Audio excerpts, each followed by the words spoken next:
is my channel, The Fancy Hat Lady Reads. I am wearing my fancy New Year's hat because that's totally what this is, right? This is a fancy New Year's hat. This is not, under any circumstances, a hat for a totally different holiday that I failed to make a video for, no. And because I am wearing my fancy New Year's hat, you can tell that this is going to be a very exciting New Year's video. This is my anticipated SFF releases for the first half of 2023, that is January through June. Most of these titles are going to be adult releases, with a couple notable exceptions in this go-around. One disclaimer that is specific to how I do anticipated releases. When I make these lists, it is not a promise or guarantee that I will ever get around to reading or reviewing any of these books. These are things that are on my radar right now as a resource for you to hopefully find something that you will be very excited to pick up and read. And then the general disclaimer for all anticipated releases lists is that all of these publication dates, publication info, cover design, the release of a book entirely is all subject to change at any time for any reason from the publisher. By the time you're watching this video, this information could already be out of date. I have a lot of books on this list, so many in fact that I might start cutting the list as I go on or later in editing to make the video a bit shorter, but let's see how many of them we're gonna squeeze in here. Starting off strong in the new year on January 10th from Del Rey Books, we have Wilde's Encyclopaedia of Faeries by Heather Fawcett. Now this is one that I actually am planning on reading because I already have a NetGalley arc of this on my Kindle, and it is one of the next books I'm planning on picking up after the two books that I'm currently reading. Based on everything I know about this book, I desperately want it to be my next new favorite thing. This is a cozy historical fantasy set in an alternate early 1900s where fae creatures exist and are the subject of scholarly study. The protagonist, Wilde, is a scholar of fairies who travels to a remote village to do some field research, and I believe this has a romance plotline. Heather Fawcett is an author who has previously published several YA and middle grade novels, but I think this is her first adult novel. Next, on January 16th from Tor.com, we have The Keeper's 6 by Kate Elliott. This is a novella. This is also one that I have an arc of, although I don't know how soon I'll be able to read it. It is a long-standing thing with me that people keep recommending me different Kate Elliott books, and I never get around to reading any of them, so maybe this is the one I'll read. I know this is about a mother who has to go on a daring quest to save her son. I think it might also be a portal fantasy, although the book description doesn't actually say that straight out. I do think the protagonist is from our world and then has to go to another world. And this is a world that she's been to before on a quest but hasn't been back to in a very long time, and now she has to go back to save her son. Next up on January 31st from Tor Books is The Terraformers by Annalee Newitz, a science fiction novel that they are advertising for fans of Becky Chambers, Kim Stanley Robinson, and Martha Wells. That's quite a lot. I think this sounds like it takes place in two different time periods, sort of centuries apart, and involves a planetary terraforming project. Moving on to February, when the small press Mythic Delirium has two releases that are on my radar. The first is The Twice Drowned Saint by C.S.E. Cooney. This is a short novel that is technically a reprint because it was originally published in a sort of anthology book that they released a while ago, I think, called A Sinister Quartet, that had novella / short novel length works in it from 4 different authors. Anyways, this is getting published on its own on February 7th. I don't really know very much about this though, except that it takes place in a city ruled by angels. and that it might be too creepy for me. The second Mythic Delirium release is coming a week later on February 14th.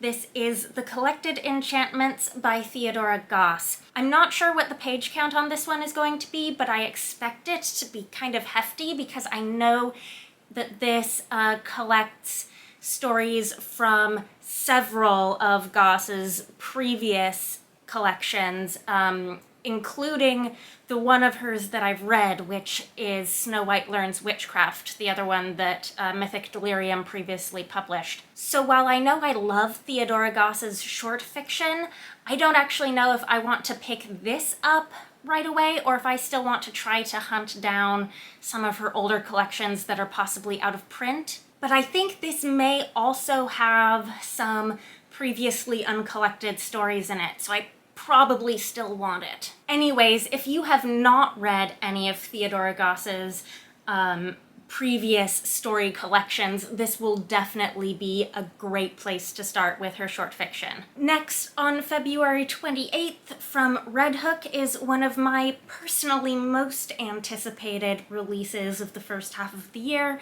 and this is The Magician's Daughter by H.G. Parry. H.G. Parry is an author I've been wanting to try out for a pretty long time. I think her first novel was The Unlikely Escape of Uriah Heep, which seemed interesting to me, but not enough so to pick up, but I've really wanted to read her Shadow Histories series that she's come out with since, which is A Declaration of the Rights of Magicians, and its sequel. I've just never gotten around to those. This is a historical fantasy set in England in 1912 about a young woman who has been raised on a magical island and her quest to bring magic back to the rest of the world. This looks like a standalone. I hope this is a standalone. Also on February 28th from Tor.com is The Crane Husband by Kelly Barnhill. I think this is a novella. It is a retelling of The Crane Wife, but gender flipped, and this is obviously another adult title from Kelly Barnhill, who is probably best known for middle grade books. Kelly Barnhill is another one of those authors that I am so embarrassed that I haven't read yet, and part of the reason I haven't read anything of hers is just because I don't know where to start. I own so many of her books, so many of them, and I can't pick one to bump to the top of the TBR. Next, on March 7th from Random House Graphic is The Moth Keeper by Kay O'Neill. I believe this is another middle grade graphic novel. It's from a different publisher than their previous books though, and also looks like it's going to be much longer, so I am very excited for this. This is about a girl who has finally achieved her dream of becoming a moth keeper, a job that is very important to her village that relies on these moths. But it turns out that being a moth keeper is maybe not what she hoped it would be, and maybe it's not going to make her happy. I am sure that this book is going to be filled with all sorts of warm, fuzzy feels, and I cannot wait. Next, on March 7th from Tor.com is The Mimicking of Known Successes by Malka Older. This is a science fiction novella. This apparently takes place in a human colony on the planet Jupiter and involves two characters teaming up to solve a mystery. I did read Malka Older's first novel, Infomocracy, and I was impressed with it, but I didn't personally love it enough to continue on with that series. So I am personally very excited that she's publishing something different that I can try out and give her writing another shot. Next, on March 14th from Tachyon Publications, we have Bitter Medicine by Tsai. This is supposed to be a Shanxia-inspired contemporary fantasy that seems like it's going to mix some Chinese and Western fantasy elements. Apparently one of the main characters is a Chinese immortal and the other is a French elf. What this seems to me is like it's going to be one of those paranormal urban fantasies with maybe a strong romance element, but one that's going to be really different and exciting enough to be very much worth reading. And if that's what this is, then I'm very excited for it. Next, on March 21st, we have Lost Places, a new story collection by Sarah Pinsker from Small Beer Press. Small Beer Press previously published her first story collection, Sooner or Later Everything Falls in the Sea. I do own that book, though I've not read it. I have really enjoyed all of the individual stories of Pinsker's that I've read, though, over the years, and so a new collection is definitely exciting. Next, on March 28th from Red Hook, we have a book, another one that I sort of desperately want to love, almost based on the title alone, is The Fairy Bargains of Prospect Hill. Rowenna Miller's previous books were the Unraveled Kingdom series, starting with Torn, and I never heard, anything about those books after they were released. So I'm a little nervous and I don't really know what to expect, but this is about a woman who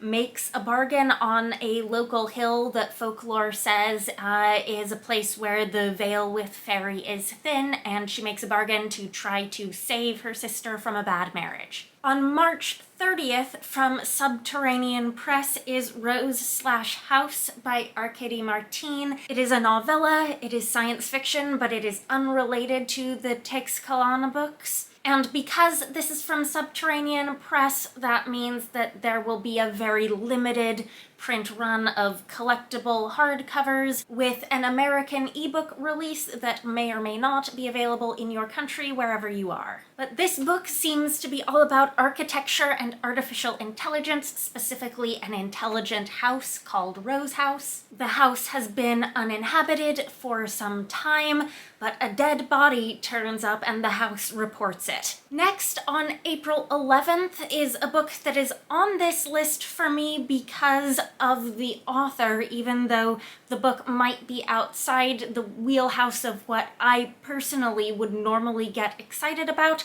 This is Some Desperate Glory by Emily Tesh, who is previously the author of the Green Hollow duology of novellas. This is very different. This is a space opera, and it is being published by Tor.com. It's about a woman who has been trained to avenge the destruction of planet Earth. It may be much darker than what I am usually looking to pick up, but because Emily Tesh is the author, I am intrigued. Next up is a book that is a very last-minute addition to this list because I just learned about this book today. This is The Iron Children by Rebecca Fraimow, whose name I might be pronouncing because I haven't been able to find a pronunciation online.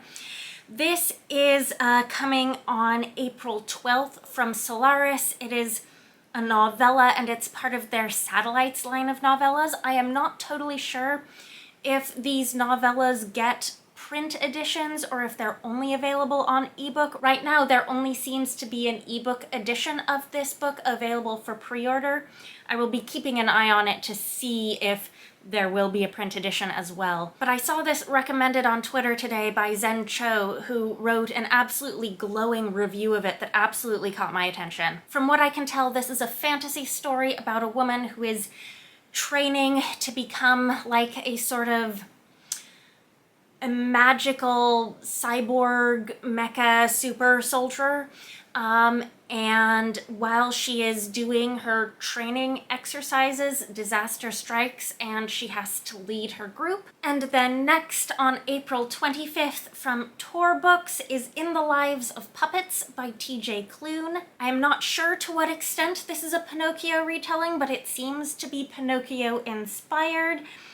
It's also described as being like Swiss Family Robinson meets Wall-E, so there's a lot going on here, and I'm not sure to what extent this is going to bridge the gap between fantasy and science fiction. I believe the main characters in this are a family of robots. Next, on April 21st, is a book from a publisher I have never heard of before, and it doesn't seem to be available for pre-order anywhere except the publisher's website right now, so I have a tiny amount of skepticism with regards to the publication plans for this, but scheduled for April 21st from Hanson House is The Remarkable Retirement of Edna Fisher by E.M. Anderson. This is about an 83-year-old woman named Edna Fisher who turns out to be her land's chosen one, and so she leaves her nursing home and goes on a quest to save the day from a dragon-riding sorcerer, until something makes her question the nature of the quest she's been set on. This sounds totally and completely charming, and so I do hope that this is a real publisher who knows what they're doing. So hey, you know what this list has been decidedly lacking in so far? Sequels to books I haven't read yet. I am here to remedy that lack